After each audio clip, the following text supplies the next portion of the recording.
বিসমিল্লাহির রহমানির রহিম। প্রিয় খামারি ভাইয়েরা এবং সচেতন প্রিয় পশুপ্রেমী ভাইয়েরা সকলকে জানাই মনে গ্রুপ পক্ষ থেকে আসসালামু আলাইকুম। আজকে একটা ইঞ্জেকশন দেখাবো, চামড়ার নিচে কীভাবে ইঞ্জেকশন করতে হয় প্লাস এটার কার্যকারিতা সম্পর্কে জানাবো।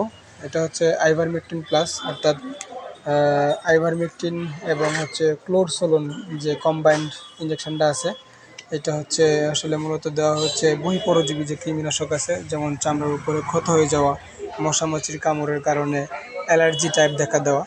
দেখেন এটার হচ্ছে গজের উপরে একটু ক্ষতর সিস্টেম হয়ে গেছে, ক্ষতের মতো হয়ে গেছে, এখানে হচ্ছে মশামাছি ইত্যাদি কামড়ের ফলে একটা ইনফেকশন হয়ে গেছে।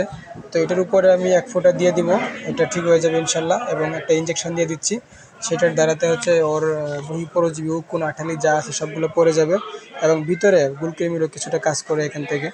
তো দুইটা কম্বাইন্ড, দুইটাই কাজ করে এই ওষুধটা। তো এই ওষুধটা সকলে ব্যবহার করবেন এবং চামড়ার নিচে, অবশ্যই চামড়ার নিচে ব্যবহার করবেন। 50 কেজি ওজনের জন্য 1 মিলি দেওয়া যায়। আমি এখানে একটু ডাবল ডোজ দিব, এটা 10 গুণ বেশি মাত্রা পর্যন্ত নিরাপদ আছে। তো অতিরিক্ত দিবেন না কেউ, একটু বেশি দিবেন। যেমন এটার জন্য 3 মিলি দেওয়া যায়, আমি 5 মিলি দিতেছি। তো ধন্যবাদ সকলকে। আসসালামু আলাইকুম রহমতুল্লাহ।